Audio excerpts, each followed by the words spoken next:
they get the chance. They were born in bloody circumstance. To go, leave me, run like you've never run before.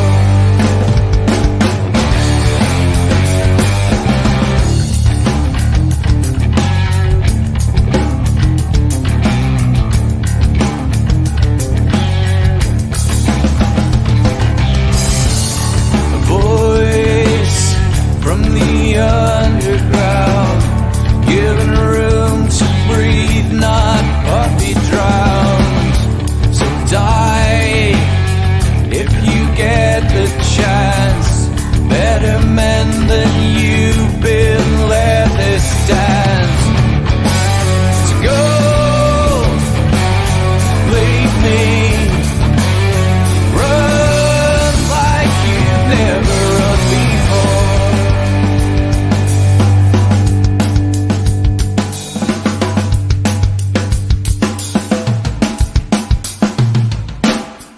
I have seen the worst, and there is nothing left for me to hate, so I can lay me down, my brothers, on the ground. I bled today until Coyote comes to raise me up and carries me away.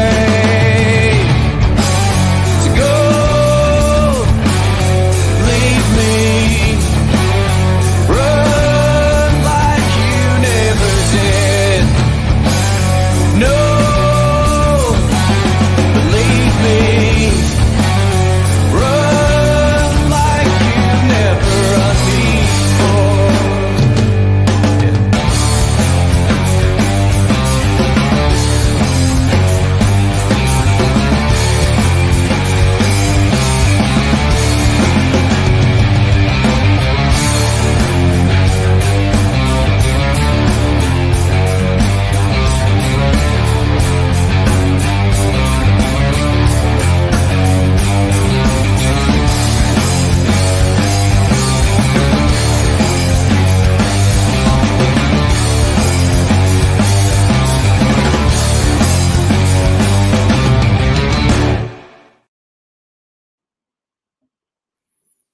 Hello, everybody. Welcome to the Scottish Rugby Podcast, brought to you by the Scottish Rugby blog. I am Cammy Black. We have got a very special episode for you this evening. You can't fail to have noticed, anyone that follows Scottish Rugby, that it is the TikTok Six Nations are kicking off this weekend. Joining me as always, I've got Craig Manson. Hello, Craig. Hello all, how you doing? And we're also delighted to be joined by Lisa Martin as well. Hello, Lisa. Hey, how you guys? And Lisa, of course, former Scotland national 50 caps, played for Edinburgh Wanderers, Heriots, Sharks, Lille Metropole, and Saracens. So, we're looking forward to getting your views on the upcoming tournament, Lisa. I was looking back, and I think it was the episode 36 of this podcast. We spoke to a young woman by the name of Rona Lloyd, who was doing some work with a charity called the School of Hard Knocks. Now, Lisa, you're now involved with the School of Hard Knocks. So for people that maybe don't know, what kind of work do the School of Hard Knocks do? So School of Hard Knocks is a Sport for Change charity. So we work with adults who are predominantly unemployed or are potentially have addiction backgrounds who are looking to get re-engaged in the community, whether that is actually getting back into employment or actually looking at their well-being, whether that be physical, mental, or even just, like say, re-engaging with the community again that they're living in. And we are a long-term intervention. We work in schools for up to 3 years, where we are in weekly schools, being that little constant that they have there, giving them a period of rugby outside, period of personal development, and mentoring as well. So they get one-to-one sessions with us just to see how they go into a bit of goal setting. And we're predominantly working with kids who are really struggling at school. So whether that's, school just isn't a place that they enjoy, so just don't engage, or, they're finding it tough just to like confidence, social social skills, stuff like that, as well. So we're kind of a bit of a mixed bag of who we work with. But yeah, predominantly the main thing is we use rugby as a tool, because it's given us, and I'm sure it's given all of us guys here, so many good memories and so many good things that, want to give these young people and adults somewhere where they feel like they belong, and they can create some memories and experiences. And it's really interesting, some of the kind of interviews I've read with people who've been through the program or have encountered it. Just a lot of them maybe haven't experienced playing rugby before, but have come away with kind of really positive experiences of the confidence it gives them. And is that what it's about, kind of giving them kind of the physical outlet, I guess, and also the kind of the closeness of a team? Yeah, I think that's the main thing. Like I say, it makes them feel part of something that they haven't felt a part of before. Where our big thing is, like, we try and work under these thing called the 5 C's we work with. So it's all about like confidence, communication, commitment, cohesion, and control. So yeah, like, obviously cohesion is a key one there, especially for these young kids and adults as well, because these guys are coming from completely different areas, different backgrounds. And for the adults course, it's only an 8-week program. So day one, these guys have barely even touched rugby ball, and then by the end of the program, we've got them a full contact game against the local team. So it's a pretty sharp turnaround, especially for those adults, to go from absolute strangers day one to 8 weeks down the line. They're pulling on a strip together as a team, working together, and just getting to play a bit of rugby. And if they continue that, fabulous. If they don't, it's not the end of the world. At least they tried something. Yeah, fantastic stuff. Now, you mentioned the 4 C's there. I suspect we may revisit them during this kind of preview, because they're fairly key to a good rugby performance. Obviously, it's the TikTok Six Nations kicking off, Craig. We've seen the women's squad announced. We've got the team out for England. It's a strange tournament, this, I think, because it's the first time we've got pretty much a full professional setup with every union. So it's quite kind of exciting in a way to kind of see what happens. Yeah, I'm excited to see the progression, because obviously England have a slight an interesting setup now, because the coaches announced the driving force behind the team is moving on. So they've also got the World Cup disappointment to get over, along with oh goodness, the captain's name's just gone right out of my head at the wrong point in time. Sarah Hunter, sorry. Anyway, it's a different story. But Sarah Hunter's last game up in our hometown of Newcastle. So they've got especially this weekend, they've got a big game coming up to Newcastle for. We also have Wales, who have had a year now of professionalism, and it's going to be interesting to see how they go. And obviously, I'm hoping to see a progression from Scotland, because they've obviously a very, very small amount of time as full professionals, but it's going to be interesting to see how that goes as well. So yeah, I'm really excited, actually. And from your point of view, Lisa, obviously you've spent more time, I guess, around professional rugby setups and women's rugby than a lot of the players in the current Scotland squad will have done, because it is relatively new. But for you, what do you think we'll see a kind of a big kind of step forward this season, or do you think it'll maybe take a couple more years to bed in and see kind of the rise, the kind of competitiveness, I suppose, of the tournament start to come in a bit more? I think it might take a couple of years for it to see all the changes that we made that comes with the thing of being professional. I think the biggest thing that is going to be different is that rest period that people are allowed to have now. So instead of, like, obviously you're training, working, there is no really switch off. You're actually able to solely focus on rugby and also listen to your body a bit more. But I think, we will definitely see a significantly closer matches. But like you say, England and France have had these professional setups for a number of years now. So they're very much, a lot of these guys are in the swing of things. Yeah, obviously off the back of the World Cup, you've got a few new girls popping in on both these squads, but the professional setup they've had is has so much longevity there, and also alongside the club setup as well. But I think this year's TikTok Six Nations, you will see differences. You will see that games are closer. There's more competitiveness to it, but I think to see the full impact of a professional program, it will probably take a couple of years down the line. How important is that rest period, I suppose, now?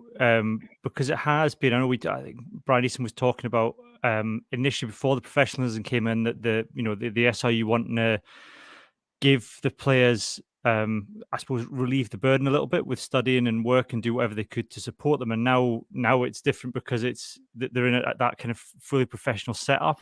And Rachel Malcolm was talking, I think, last week about the fact that Aaron Walsh, who'd been doing work with the men's team, has come in and done mental skills coaching.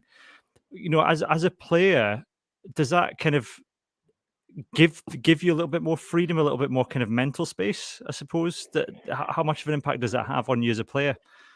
I think, yeah, it definitely impacts women with the mental side of things. Like I say, if you're trying to, in essence, try and live two lives before these contracts came in, you had your 9-to-5 job, which basically paid your bills and everything, and then you've got to then after that be a professional athlete from like 6 till 9 o'clock at night or whatever it might be. So there was no real mental switch off of like, okay, I can just chill, I can relax there. So I think that's the biggest thing, is actually having the ability to sit down and actually take stock of, okay, how's my training going? Okay, training's going really good. Let's listen to my body. Okay, well, maybe I need a little bit of rest. And having the ability, like you said, to have Aaron Walsh come in, we have this contact time where we can look at other things outside of the stuff we see on the pitch.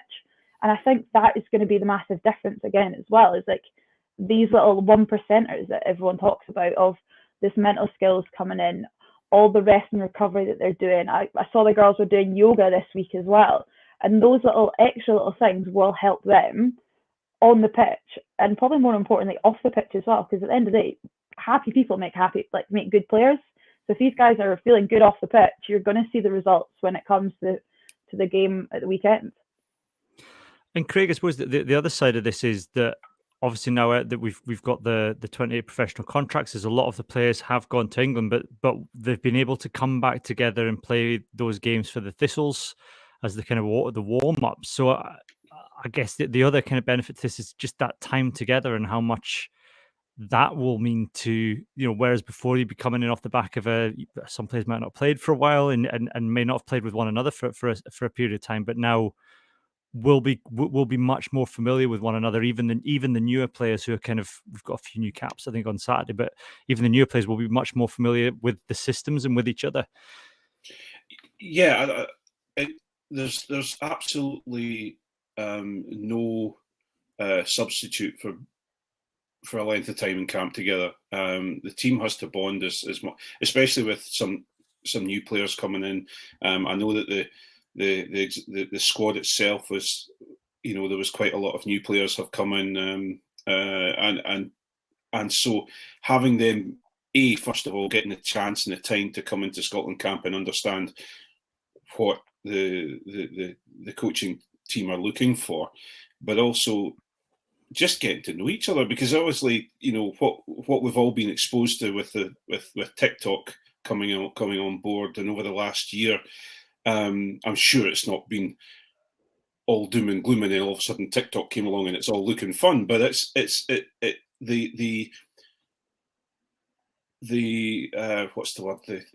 how the team has communicated with the outside and communicated to younger players who play rugby all over Scotland and also all around the world on TikTok is showing that they're having a lot of fun, which equates to hopefully they're a lot more relaxed and they're able to take more of the systems in, and they're able to then hopefully put that onto the pitch. So I think just to say there's no substitute for being in camp and being together as a team as long as they possibly can. I think that's really interesting. They said, like Craig's saying about TikTok, and hopefully the Chinese government aren't listening to this. Hopefully they've got better things to do. But that idea that the players are much more visible, I think certainly over the last couple of seasons, and as Chris said, I mean we've talked about this on the podcast before, that the social media stuff coming out of the women's team is head and shoulders above the kind of stuff you get from professional men's setups, just in terms of being interesting and engaging. For you, when you started as a player, I mean, back in 2010, obviously social media probably wasn't as big a thing, but were there kind of women's players that kind of in the media, or was it just something that you kind of came to rugby kind of through the club and found your way to the international, or was there kind of inspiring women that were visible at the time? I think, again, like you say, social media wasn't really a massive thing back in my day. So it was very much all written media, and you wouldn't really get too much. So I was just really lucky that I had a lot of coaches who came in who were, again, inspiring role models through that. So like your Rona Shepherd, your Beth McLeods, your Paula Chalmers, these are the guys that were coaching me and I was playing with week in, week out. And they were the guys that were inspiring and kind of, so you were seeing them as they were doing it. Whereas now, like you say, with TikTok and everything, you're seeing a personality for quite a while. It was very much you'd go to media and, okay, these are your cue points. This is what you say. This is what you don't say. If they ask you a question you don't like, just go this way. Whereas now I think the fact we're able to see personalities is making the game so interesting, because, I mean, you look at your folks like your Joe Marlers, who might be a little bit divisive to some, but he shows a personality and is making people engaged who maybe aren't engaged in the rugby. They're more engaged in the personalities, and if that gets them involved and getting watching the game, then that's a win there. So yeah, I think having TikTok come in and then pushing that platform so much, I think has made a massive difference, especially for the younger generation who, I mean, TikTok is basically their life, to be honest. Yeah, there's Anna, one of our regulars, saying, "I can't believe no one harnessed the power of MySpace to inspire players back in time." I'm not sure. I was going to go down the route of Bebo, but Bebo, no. Yeah. We've all seen Stuart Hogg's Bebo photos. Oh dear, no, those things need to be buried far away. So, Craig, I mean, we're looking ahead to the tournament then, and looking at that Scotland squad. I suppose for a long time that the squad itself, I think certainly over the past few seasons, it has been fairly static. But now we are seeing a lot more movement of players, and that's got to be a good thing for Scotland, I guess, because there's more competition for places. Yeah, I think and Lisa will answer this far better than I can. But if you look at the squad, for the game for the weekend, there's probably 4 or 5 players that are coming from Edinburgh Uni or from the Prem, and the rest are coming from a semi-professional setup and professional setup, and in the Premiership 15. So obviously there's going to be they're going to get they're going to be fitter, stronger. Their skills are going to be heightened, hopefully, and then we're going to really have a strong squad. We talked about this, I think, before in the pod, though, and one of my observations was the fact that, yes, the professional contracts are coming out, but I would like to see more of the younger players coming through, and that seems to be what's happening, which is fantastic. And I'm not saying that we get rid of the older players. I'm not saying that. What I'm saying is we've got to see this progression, because if not, we end up like the Wales men's team, where we're playing. We're struggling to find new blood coming through to bring in a new player or a couple of new players per Six Nations. So I'm really pleased that there's some players getting chances, and I really think it's worthwhile. It's great to see, especially seeing both Francesca and Beth Black getting straight into the squad. Actually, I'm just trying to think, is it Corey? Actually, Corey and Grant's straight in the squad, and I think Beth Black's on the bench. But I think it's really good to see them coming straight into the squad, and and getting their chance straight away against, what we'd probably say are best in the world, or second best in the world. Was that something, Lisa, that it feels like there's been such a kind of acceleration in the kind of development of the Scotland side since professionalism and then over the last couple of seasons, but certainly since you were playing. From memory, it did feel like the squad was fairly settled for a number of years. Did you feel there was kind of a lot of competition a couple of seasons ago compared to what you think you see now? Yeah, I think there was. Again, like you say, for a while there was quite a settled team, but again, that was also potentially because we just really lacked some depth in like certain positions. So we just had to, whoever we had, we were just like, please just get through 80 minutes.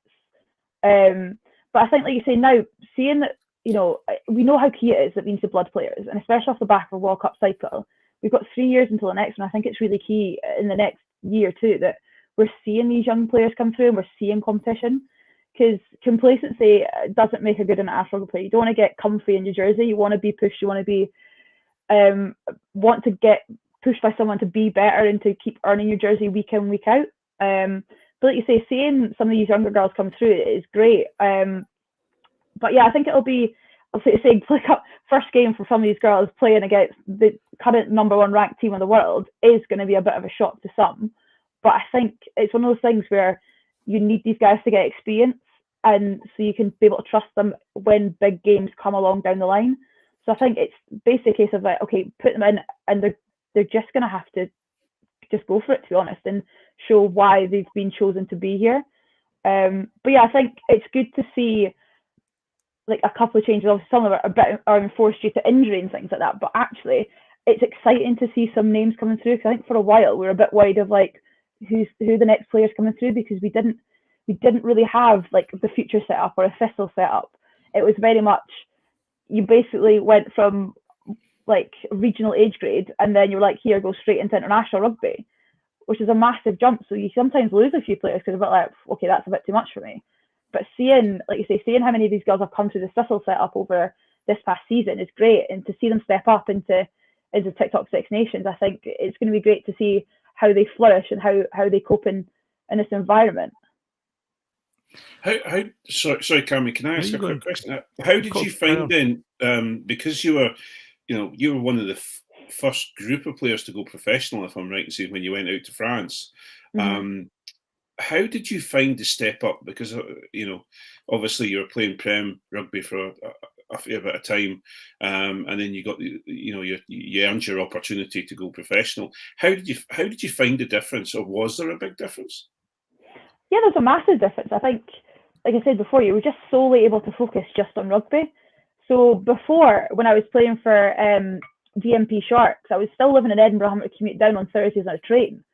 And like that just took its toll on you. So not having to have that constant commute, or like I say, having to switch back into work mode, actually being able to basically tailor your own program was great. And because out in France, they train on a pitch 3 times a week.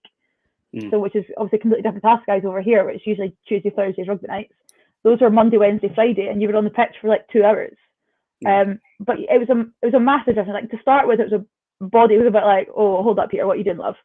But once you got into it, actually you got in the rhythm of like, okay, I know on this day I'm doing this, and then you could sort your food around it, you could sort your sleep around it, and having it as your sole focus was just, I mean, it's something that I think I've dreamed of having since I was like about 10 years old.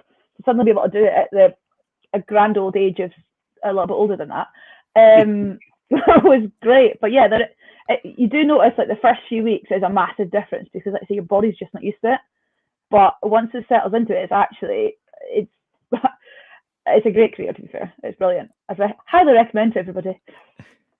And is the setup in France kind of different to the setup in England then? The way that they would treat kind of women's professional rugby, is it much more you've got your nutritionists, you've got the kind of the different coaches around you, compared to, say, I guess the Prem 15s, which would then have been a step up from Scotland? What was there a difference?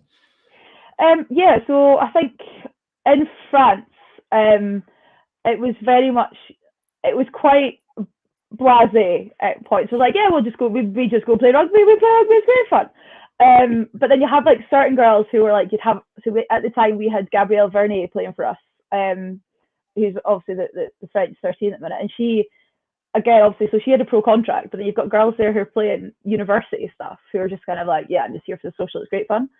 So it was quite hard to get that mix there, but they still had like all the video analysis and stuff, had an S&C coach. S&C is not taken very seriously in France. They're like, here's a session, turn up if you want. So when I was over there, it was myself and Chloe Rowley were over there at the same time. So we were just like, I mean, you play rugby, you go to the gym 3 times a week. This is how we have lived. So we did that, and we turn up, and it literally be like 4 girls in the gym, and we're like, what is this? But then, yeah, you go to a club like Saracens, and you've got 4 coaches, you've got about 6 different physios, video analyst, media, kit man, and everything. Like, and you've even got, I think the biggest thing was the support you had off the pitch. So we had like mentors who would come and speak to us and just be like, okay, what do you want to do with yourself post rugby? What do you do outside rugby? Can we help you? How can we make sure that you're still happy doing everything there as well as on the pitch? So I think, yeah, like France was a step up from playing the Premiership over here in Scotland, but then again, going up to the Alliance Premier 15s again is a massive step up from being in France as well, just because most of them are so linked in with the men's side of things and the Premiership men's teams there. A lot of it trickles down.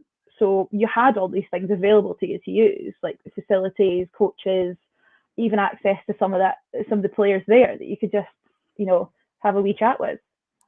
I'm kind of interested about the Saracens thing because I know, there was a lot of talk around Saracens a few seasons ago, obviously, but that's interesting, that kind of idea that you had the outside support, the mentoring for your kind of post-career stuff. And we were talking earlier, and you're saying about having that headspace, I guess, so you can just focus on rugby. So I'm guessing that's the next step up, isn't it? You one step up as well. I'm not having to worry about the day job. I'm not having to worry about the bills. I can just focus on the rugby. But then to have that pressure of, well, what happens next taken off you as well, and have a club that provides you with a career path must be pretty huge in being able to kind of keep that focus. Yeah, it's massive. I think, again, because the professional setup in the women's rugby is so in its infancy at the minute, we've never really had many people get to that point where like, okay, my contract's now done, now what do I do with myself? A lot of the girls have had to previously go to uni, have jobs and stuff, so they could in theory just slip back into that. But we're now getting girls who all they've ever known is a professional contract, and they've just gone basically from high school or whatever straight into that and not had to worry about, okay, well, how am I going to pay my bills? What is my career going to be? But yeah, so having someone that we had, I think I had about 3 or 4 of them at Saracens, depending on kind of the industry you wanted to be in or just who was available, it was massive because they were able to put you in contact with people of like, here, okay, you're interested in this, let's get you there for like a couple of days, for a week or something, and let you taste it, see if it's something you might like to do. Okay, maybe it's not. Okay, let's try something else. And just having that ability to kind of drop in and have a wee taster of each thing was actually really quite good. And even just to sit down and just be able to talk about, okay, I'm feeling like this, and them to be like, that's absolutely normal. Like, a lot of people feel like this. It's absolutely fine to feel like this. We can just make steps and put them in place now to what we can do right now before it gets to that point. Because as we know, rugby can stop at any moment. As much as we'd love to, be able to be like Sarah Hunter and pick your very last game and say, okay, this is me international rugby done. Some of us don't have that luxury. So having those plans at pace at an earlier age, it's huge. And like I say, it just takes that stress and worry off of you, because you know that you've done, you've got the foundations already set, that if that time does come, you're like, okay, I know I'm good, I'm ready to go, and I can drop myself into an industry somewhere else. Yeah. I want to kind of talk about Sarah Hunter a little bit, because obviously it's pretty huge, Greg, to get to 37. I mean, obviously Scotland had Donna Kennedy, who played the best part of 3 days. I think just made 3 decades worth of rugby, which is absolutely remarkable. But I think to have come through a team like England, as superb as England and dominant as England have been, and get to do a Sergio Parisse and pick your final game, and for it to be at Kingston Park, where she grew up playing rugby. That's a pretty huge occasion this weekend. Yeah, and it's a sellout, and it's it's. I think for Sarah it'll be an amazing thing. I hope it's an amazing thing. I hope it's everything that she wants in her last game, or last international game. Also, just for women's rugby as a whole, we looked upon the rugby that was played in the World Cup, and the stadiums that were filling up with fans. And I think this is where we all dream it's going to go. And I think just having personalities like herself, like being able to, that's not just her friends and family that are coming to watch her. It's a large group of fans who are coming to watch that specific game. There's no other game that they're piggybacking it on or anything like that. It's its own draw, and that is an absolutely fabulous thing. And I hope it's everything that she wants it to be for her final game. And Lisa, this someone earlier today when I was talking about this game, we're kind of describing this as a bit of it almost feels like England's farewell tour, the Six Nations, and they've got a coach going, we've got Sarah Hunter retiring. There's a few players probably coming to the end of their England careers that have been there for a while, and I guess it's the last hurrah before the other teams maybe do a little bit of catching up as well. So it's I guess on the one hand, it's an opportunity for teams like Scotland to give them a bit of a scare, but also it's a last chance, I suppose, for England to kind of go out on a high before maybe things start to change in the world. Yeah, I think so. Like you said, there's with Sarah Hunter obviously retiring as well. It's a bit of a changing of the guards. Obviously, she's being named co-captain with Molly Packer, who again is bringing all that experience that she's got. But you're seeing them start to blood players again. Obviously, we also know Simon Wilson's going to leave at the end of the Six Nations, but being able to see him actually bring in some players, he's blooded them really, really well, I think, over the past few seasons. And he's doing that again as a bit of a parting gift of here's some more people we're going to give international experience to. So whoever comes on board can have this wide range of players and a lot of depth to go from. But yeah, I think there's going to be a lot. It's going to be a very emotionally charged match, like you say, for obviously all the stuff about Sarah retiring, of some of the girls who are maybe looking at this as like their last potentially either 3 years before the walk up in England is coming up. So obviously I know I've spoken to a few of the England girls. That's obviously the big goal of like, this is probably going to be my last hurrah, is going to be that tournament. The tournament on home soil. I mean, we don't want to finish on that. But yeah, I think it's going to be an interesting one to see how selection progresses over the tournament. Like if Simon's going to potentially stick with something, or if he's going to give lots of different combinations of shots. So again, whoever does come in and take over the reins can, pick up a lot of players who have been given this opportunity to have some international experience. And Craig, I mean, the England game last year, I was trying to remind myself of the score, and the scoreboard wasn't great. But what I remember about that game, and I think we talked before it, saying, well, what should Scotland be aiming to get out of that game? And we said, a few good passages of play, and to be in the game. And for long periods they were. I mean, from memory, a lot of those games, a lot of those kind of tries that England scored were breakaway tries. Scotland put England under quite a lot of pressure at the Dam last season. So by no means is it's hard to kind of see Scotland winning, but I think we'd hope to see them put England under the same amount of pressure, if not more, this time round. Yeah, definitely. I was, we're all incredibly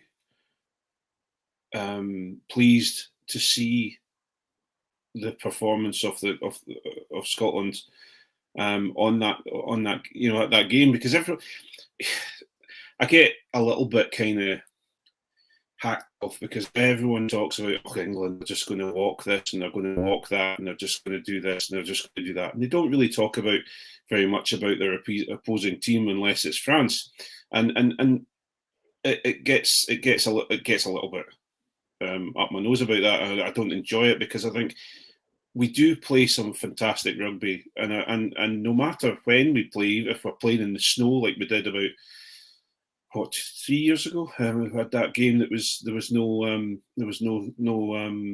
fans, and it was absolutely coming down a blizzard. It was a Monday, if I remember correctly, as well, was it not?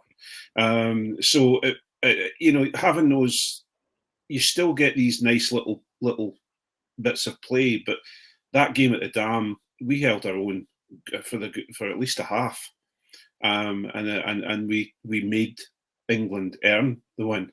And I think for me as a rugby player, that was always, it started off in the front row. You made the other front row earn his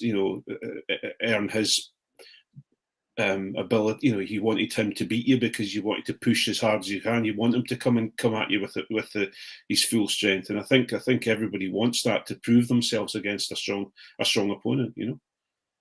And Lisa, obviously, as a player, you go into every game to win, and every team will have their game plan of how they think to do it. But how do you prepare mentally as a player for playing a team like England, who have been so dominant for so long, and I think it's been for a long time since Scotland have matched them. How do you kind of mentally prepare for those sorts of games?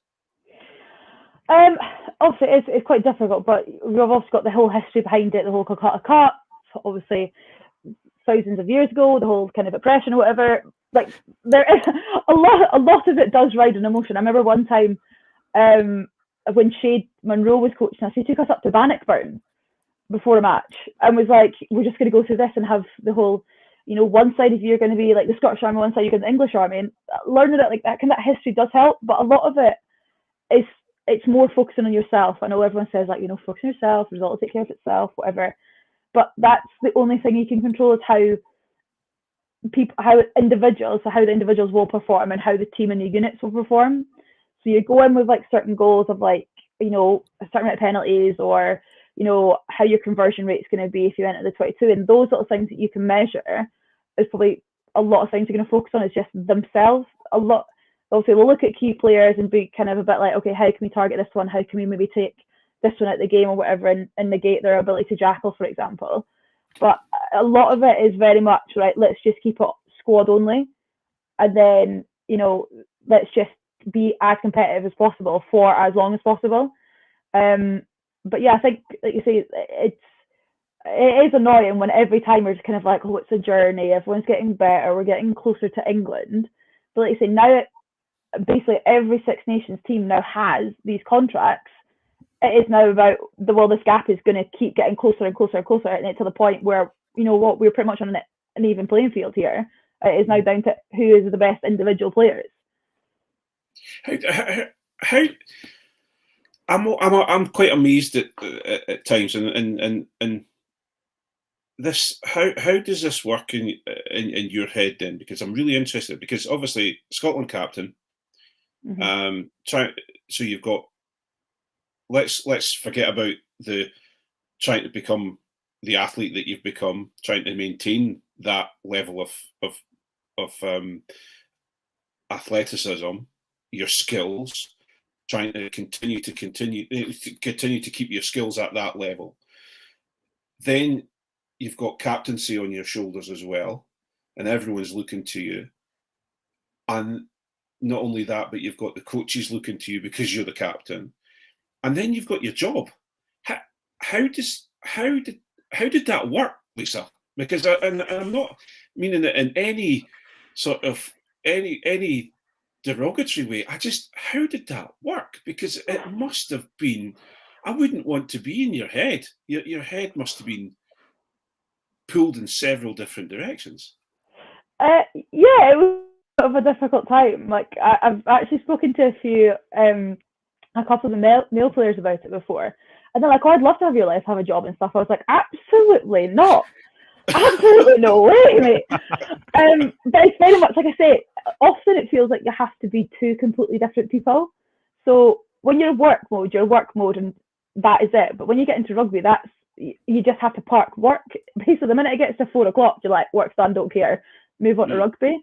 But it was a massive juggling act, like a huge juggling act, to be honest. And you did get a lot of emotional, mental, physical, just burnout. And especially, like, I mean, again, back in my day, a lot of the girls would go from 15s straight into 7s, straight into 15s again, and just be on a constant cycle. So we get about 2 weeks off, 2-3 weeks off a year, and then you just be expected to go straight back into it again. But like you say, like with the added then captaincy stuff of like, well, here you're also expected to go and do all these media things. You'd expected to go down to the Six Nations launch. You were then basically, you had 0 holidays for work, because all your holidays were taken for going to camp or going to do all your stuff. And you often try and have to sneak a little bit of like rugby chat in during work. Sorry, Claire Cruikshanks. Thanks for giving me a job. It was great. But yeah, like you would have to kind of put stuff in where you could. But yeah, like I say, it did take a lot out of you emotionally, mentally, physically, because you're having to not only pick yourself up after games or celebrate games or whatever, but you're having to do the same with everyone else too. And then have the chats with the coaches of like, here, okay, we're worried about this player. Okay, can you have a chat with this player because they want to know about this? And you're having to you're basically, in a way, it was a bit like I was at school and like working for School of Hard Knocks in a way, because I was a bit like talking to, like mentoring with like the players to then go and tell the coaches, oh, here, by the way, they're a bit worried about this. Can you have a bit more of a chat about this? Or if you're not selecting them, can you please let them know, or whatever. So it was, yeah, there was a lot of plates spinning at the same time, and a couple of them ended up smashing. But you live and you learn. That was such a prop question, though, Craig. How do you cope with thinking about more than push? and an old prop as well. I know. It's like all I really did was stand around and watch as the backs trained. So I'm not. Listen, I'm a basic guy. I've got basic questions, Cammy. Lisa, I just on that, did you find it easy, because you played obviously centre and fly half? Was it easier to be captain when you were at centre than fly half, or did it not really make much difference in terms of your on field? You know, most people would expect the fly half's got more to think about than a centre, but I don't know if that's actually true or not. To be honest, it didn't really make too much of a difference, because I think it helped playing both, because being as a fly half, I knew what I wanted to hear from a centre. So when I moved to centre, I was a bit like, well, I know what a fly half wants to hear. So I kind of basically like, I'll try and take as much stress off them as possible, because fly half is literally basically sometimes the game just is underpinned by what you do and your decision and your reading of the game. So I tried, when I was at centre, I tried to take as much stress and as much kind of decision making where possible off the 10 and just give them loads of options to choose from. But I didn't really think, in my head, it never really made a difference, because I just kind of played it the same way. And I was also still close enough to the referee that I could have a wee chat. So it didn't really, in my head, it didn't really make much of a difference, because you're in or around the action. So you're still close enough to the scrum to try and have a chat about what's happening. But then you're still got you're still kind of in the mix of things with the backs as well. So you kind of, yeah, I think 10 or 12 is like the ideal position to be a captain, in my head anyway, because, yeah, you're so close to either side of it. It's really good to hear that. I think we can take that off for Johnny McGinty, Craig, that fullbacks don't make good captains because they know any of the referee. It's a long debate we've had on this podcast, Lisa. And we'll quite happily tell Johnny exactly that. Looking ahead to the tournament, I think I suppose it's disappointing in a way, but understandable that the GB Sevens players are unavailable, and not just for Scotland. Obviously, there's some big names missing for the likes of, we've got Jazz Joyce missing for Wales, for example. That feels, Lisa, a little bit of a missed opportunity tournament wise. It's an opportunity for a domestic audience to see some of these players playing, but at the same time, obviously the GB Sevens it's a huge opportunity to go and play, really high intensity competitive rugby at the same time. Do you think it's a miss, or do you see it more as a kind of an opportunity for the players to go and get some experience in the Sevens circuit? I think it's a huge opportunity. I mean, you've seen it long enough now, like going all the tournaments and stuff. And also, I know Hong Kong's coming up, but I think my understanding is actually the girls are available for selection for some of the games later on in the tournament. So I think it's only maybe a couple that they're potentially missing out on. And I know Ireland did similar last year. They had a lot of their Sevens girls playing for the majority of the tournament. I think it was the last 1 or 2 games where they were unavailable for selection. But I think it's a huge opportunity for these girls. I mean, all honesty, I'm massively jealous. I mean, you look at the series and it looks great fun. I mean, Dubai, Singapore, Hong Kong, I mean, sign me up where possible. But I think it's a massive opportunity because, again, the players that are out there, like Shona, Lisa, and Rona, from a Scottish perspective, their skills are going to be so honed in terms of, because on a Sevens pitch there is literally no hiding place. You can't, if you make a bit of a shocking pass or whatever, you're going to get found out because it can't really be anybody else's fault. But I think it's a massive opportunity for these guys, and the experiences they're going to have through the training, games, skills in general, being able to bring that back into the squad environment, I think, is just going to add another level and add a different edge for if and when these guys are going to be available to play in the Six Nations. Yeah, speaking of kind of competitive edge, I guess we've got to look ahead to the tournament, the rest of the tournament now, and how it might pan out for Scotland. Craig, do you want to, what would, I guess the question we always ask when it comes to start of a tournament, which I think is a fair one, is what would for you would reflect a good tournament for Scotland at the end of all of this? For me, just looking at, because obviously we've got 3 home games this year, which is a massive plus. And their crowds are getting bigger and bigger now as well. So I think hopefully the team can really use their home advantage. So looking at, we've got Wales at home. I would like to see us, looking at last year's Wales game, it was a very close affair, and I think we just unfortunately lacked a little bit of finishing, or a little bit of finishing and a little bit of what's the word? Our catch and pass and maybe our kicking just let us down a little bit. So hopefully that's been worked on, through camp, etc.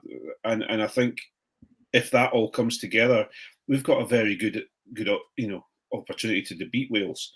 I think Ireland is the same. I think we've got the opportunity to beat Ireland as well.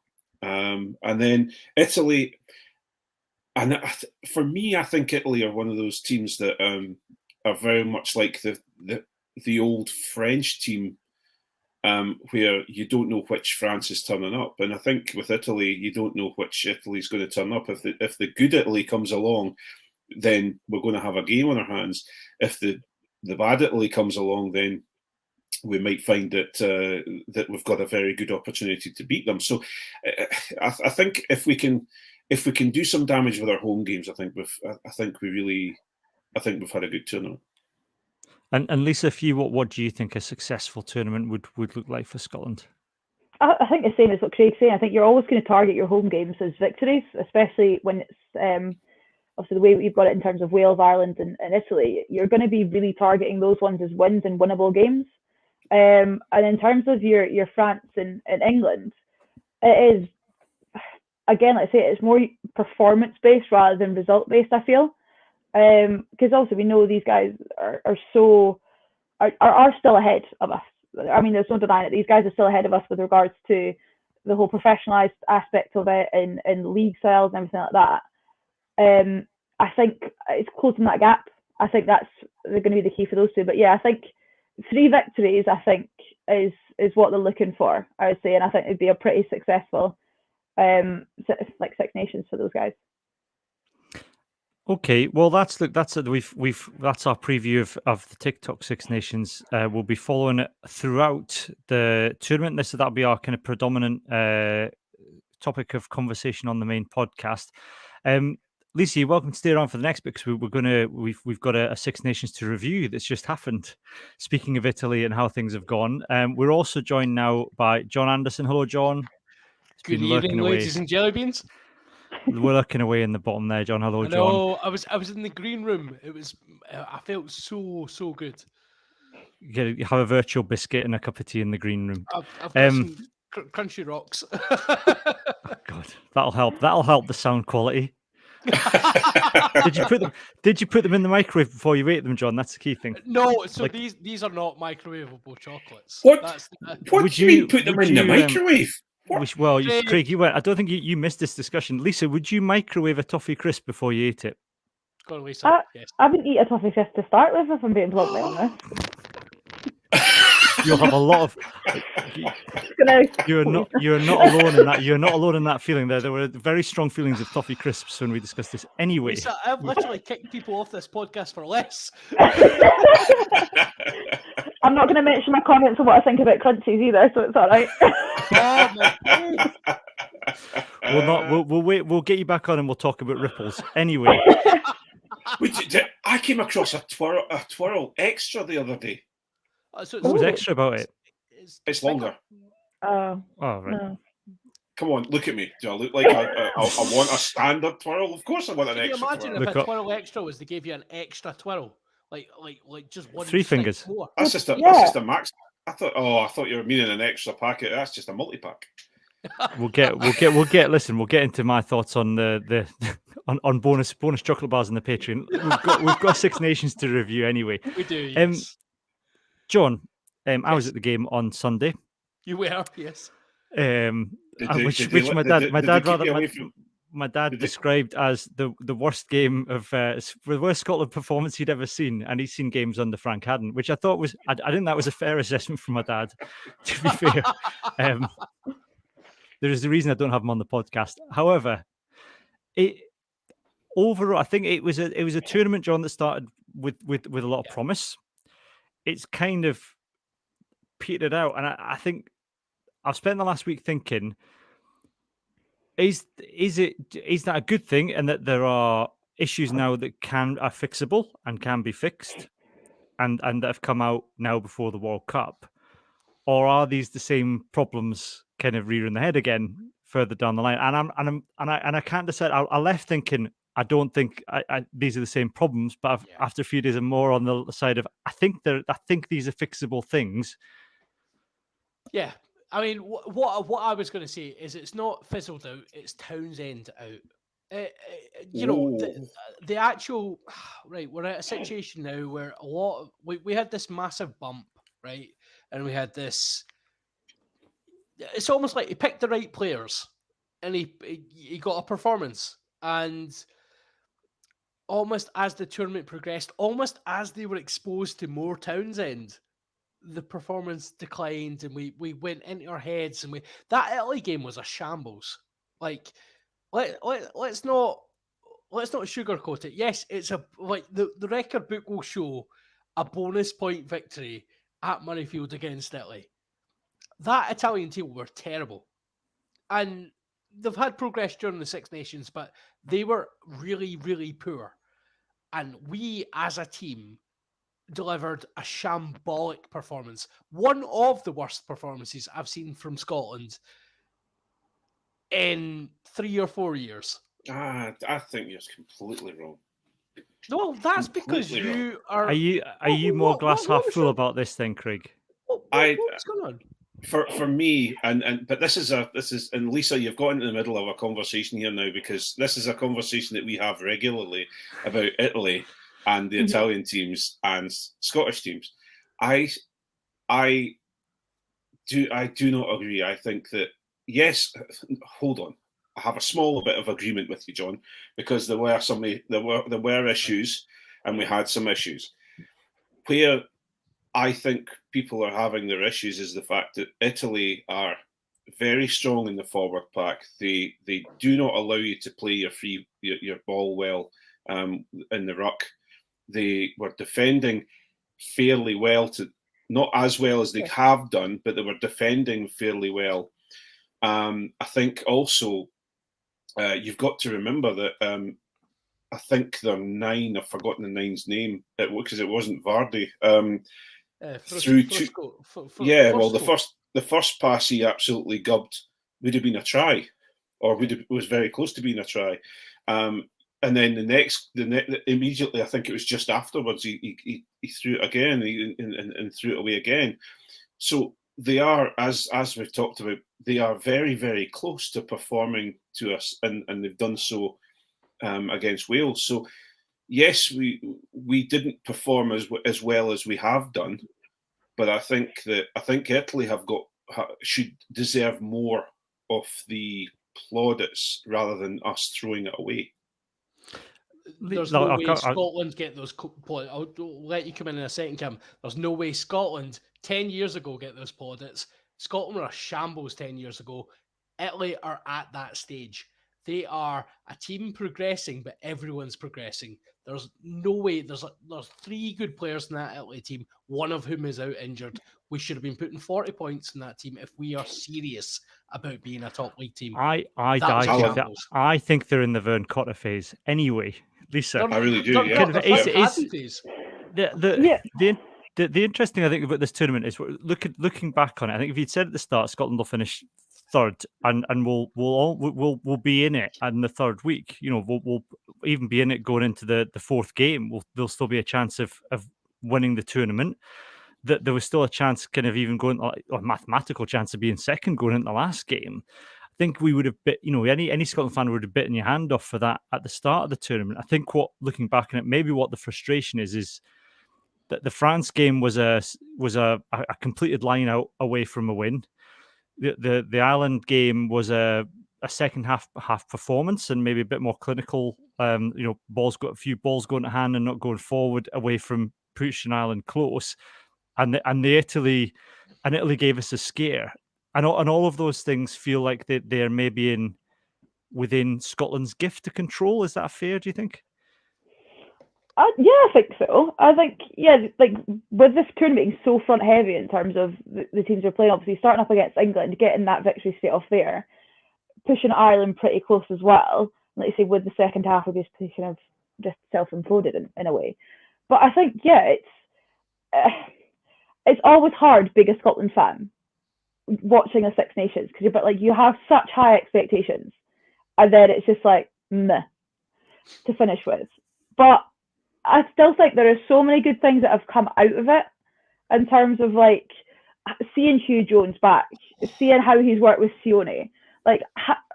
For my biggest frustration for a number of years is how little creativity we have in the centres. You have Finn, who is majestic, is the only way I can really describe him. He's a 10's dream, right? But then outside of that, you're a bit like meh, and then you've got Doohan. So you're a bit like that middle bit has always been a bit of a concern. Whereas now it feels like actually we are. I mean, you look at Warren Gatland's Lions 15 from the end of that, and you've got Sione and Hugh and all that are in the mix. That would never been the case before. But yeah, I think there's huge things we can take of it, and yeah, obviously we're going to be super critical in terms of we should have been better against Italy because Italy were shocking. But then it's often quite hard to play against shocking teams because sometimes you're a bit like not expecting it, but like, okay, why are you not doing what we thought you were going to do? And that's often why it's so difficult to play against Italy because, like you said before, we've got no idea what Italy's going to turn up. So you've maybe prepared for the Italy that's pushed all these teams close and whatever, and then they turn up and you're just kind of like, oh, so you've gone back 3 years for this game.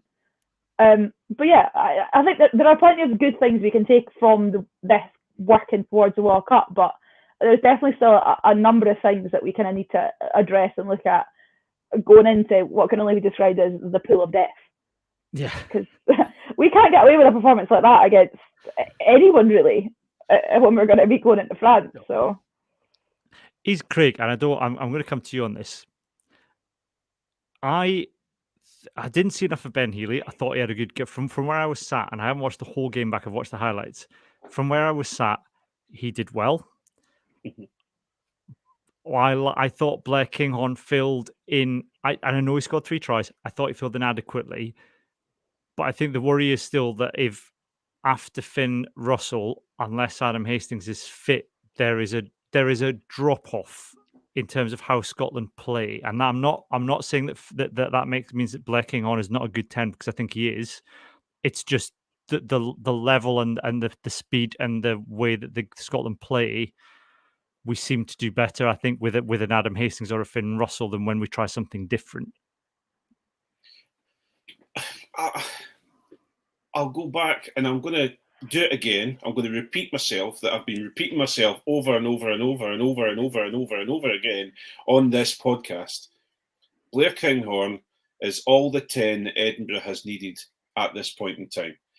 Ben Healy will provide, and what he showed on the weekend, and I'm looking forward to seeing on the Edinburgh shirt, is a little bit less, a little bit more of a controller on the pitch. He's going to have, he seems to have a good rugby mind. He knows what he's doing. He's comfortable. But what we have to, what people have to, and when I get annoyed about Blair Kinghorn and what people are saying about Blair Kinghorn has absolutely done what he was supposed to do in this tournament. He's come on. He's an a phenomenal athlete to be able to cover the positions that he has covered for Scotland. He has done an incredibly good job. And I'm going to say what John and what Johnny have been saying on a regular basis. In a Scotland shirt, he is a 15. And he has come on board and he shows an incredibly strong performance at 15 as a Scotland player. However, and I've said this before again, and I'm going to try not to be on my high horse about this. He offers a completely different game to Finn Russell at 10. And what I love about that is the fact that, two of his tries, that all three of his tries were different tries, but what I liked was the fact of he for the first two tries, he bullied his way through. He took a soft shoulder, broke through. He could have passed the ball on and scored a little bit further out, but maybe he was more worried about the kicking duties and wanted to be a bit closer to the post. But he is a completely different 10, and if teams like Italy, who are maybe not prepared for that, they've been preparing for Finn Russell and looking for long passes out, etc., looking for flat passes, etc. They're not expecting the 10 to take on the soft shoulder, and he did a very, very good job. And but Ben Healy, I think I'm more excited about Ben Healy for Edinburgh than I am for Scotland at this moment in time, because I haven't seen enough of him at international level. But I think Blair Kinghorn did a very, very good job throughout the tournament. We're coming towards the end of the main podcast now, and I just want to kind of get some final thoughts on this Six Nations. Lisa, for you, what do you think that was a good Six Nations for Scotland, and what was your kind of standout highlight? I would say it's a good Six Nations for Scotland, yeah, because like you said before, anyone would have bitten your hand off if someone said, "Here, you're going to be in and around the mix, and you're going to finish in third." I think the highlight, again, go back to what I said earlier, I think was just seeing Hui Pilotu. Like that centre partnership has really blossomed, and it's exciting to see that, because again, it's just providing that link of actually it makes the back line real dangerous, and that as a 10, knowing you've got that outside of you, you're like happy days.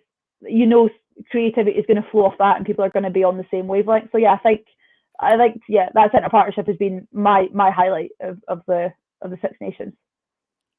John, has this been a good Six Nations for Scotland, and what's your highlight then? Has it been a good Six Nations? Yes, it has.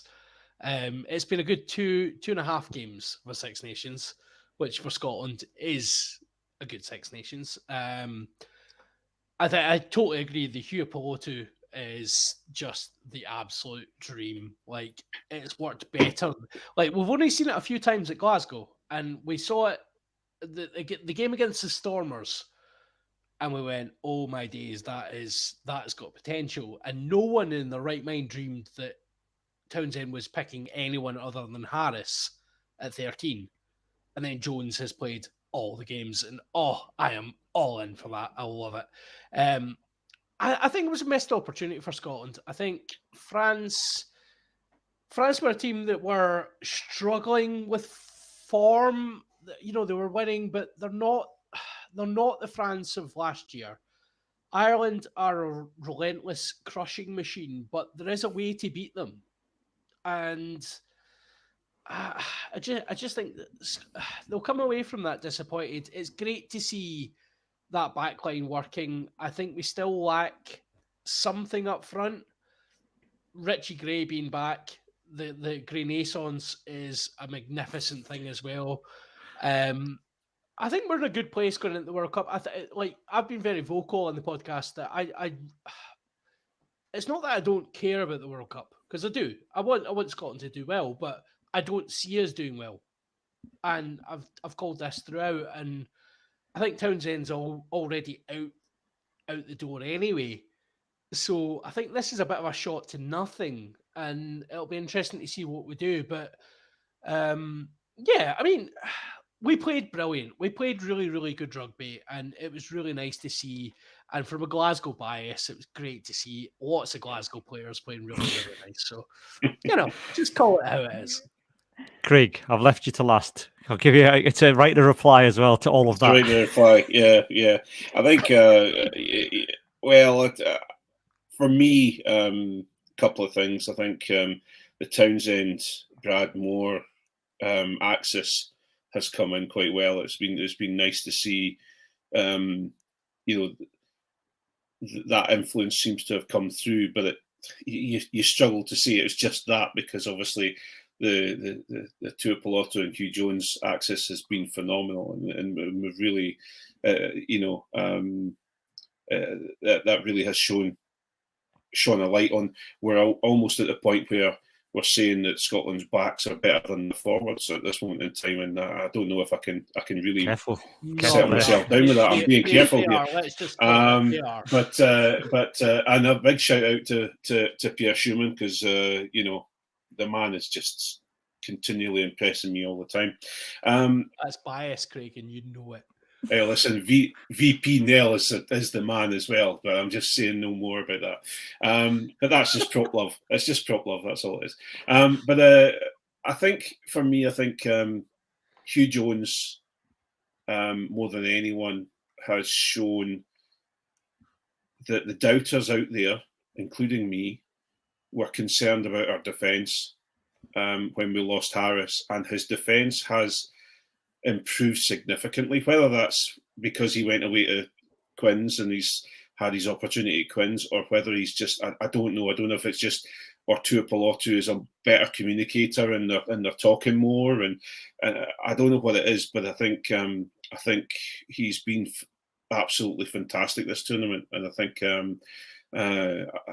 that's the most impressive part. Not to just agree with everyone, but it has been fantastic to see. But also, there's something else there. There's a little thing there to think about, and is this Stuart Hogg, Blair Kinghorn 15 thing going to be something? Yes. Because that's an interesting one as well. Are we going to? I was going to say my piece, Craig, that Blair Kinghorn off the bench was an absolute joy to watch. Like I've obviously criticised him in the past. We're not getting into whether I think he's a 10 or not. Him coming off the bench, he was a marked step up from 100 cap Scotland player. Stuart Hogg's played British and Irish Lions. Kinghorn was better, massively better in every facet of his game. We've talked about this before. I think this is the old Chris Cushrat of Mike Blair, Rory Lawson. Are they better? I think any player coming off the bench, at least I'll finish with this kind of idea. I think players come off the bench with specific instructions, and those instructions are not the same instructions that are given to the players that start. Therefore, I often think the players that come off the bench are given a lot more credit over the people they replace, just simply because they're doing a different job. Yeah, I think it's in a way, sometimes it's easier to start, sometimes it's easier to be on the bench, because if you're on the bench, you can see the game, you can see what's happening, you can kind of figure out from there, and like you say, you get the messages on early. But when you're in the thick of it, you're very much blinkered about, okay, this is all I can see. But I think coming off the bench, you can see he makes a point of difference, because, like you say, he's so athletic, but yet he still has that game management of the experience of being at 10 at club level and at international level, which again gives them another axis to play from. So they actually have then two full playmakers on the pitch, so you can play both sides of the ruck, which then makes defences be like, okay, right, what the hell's going to happen? And it means we can distribute so much better. But yeah, it's hard as an older player. Like, it is hard when youngsters come in and then they seem to be doing so much better than you, but it's then a case of like, you just change up your game. So yeah, Hoggy used to be this like electrifying, like we just run through gaps. We've seen like all the try highlights of through the years. But now you look at actually what else has he brought to his game and how has he changed that up to still be fresh. And I think that's a big thing. Is like, it's hard to compare both of them because they bring two completely different things, in my opinion. Blair is this hard running, will find the gaps sort of 15, whereas Hoggy's he's more like, you're settled, okay, like we just know what's going to happen. We know what's going to happen. We can be relatively consistent. Does Stuart Hogg do the basics though? Does he do the basics of a fullback now as an older fullback? he always got away with some of the basics that maybe he lacked in his game. Mhm. With the electrifying breaks, does he do the basics well enough to be the starting 15 for Scotland? It depends what you're looking for from your 15, really. I would say he does, and he also, it's hard because also he brings that experience and that captaincy head and adds to that leadership thing, which when you're kind of got these younger players coming in, so like your Ben Whites and stuff, and people around that, sometimes you need someone who is pretty sure at the back, so you can kind of like, here, I can just let him go on with it because I don't have to basically handle them. But yeah, it's hard, I think, to kind of say. It very much depends what they're looking for from the 15, to be completely honest. But I think he's done enough to be still in around there. But I think these summer tests, we've all got warm-up ones, I think are going to be really key as to see which way they decide to go with things, to be honest. Yeah. Lovely. I'm going to close it off there for this section of the podcast. We will no doubt continue this debate, Craig and John, on the Patreon podcast. Lisa, thank you very much for joining us this evening. We will no doubt have you back on again throughout the TikTok Six Nations. You're very welcome to come back on again. Happily. Thanks for having me, guys. Wonderful. Thank you very much. Brilliant. Listen, we'll be back for anybody that's listening on the normal podcast. We will be back next week, normal time, probably Wednesday, Thursday. Just keep an eye out on Twitter and stuff as to when that is. We'll have a full review of the England game and we'll be looking ahead to the other games. Right now, if you are watching live on the Patreon, we'll carry on with our Patreon broadcast. And if you're a patron, you can download the bonus podcast afterwards as well. But for the moment, it's goodbye from me and goodbye from Craig, John, and Lisa. Bye. Bye. Bye, troops.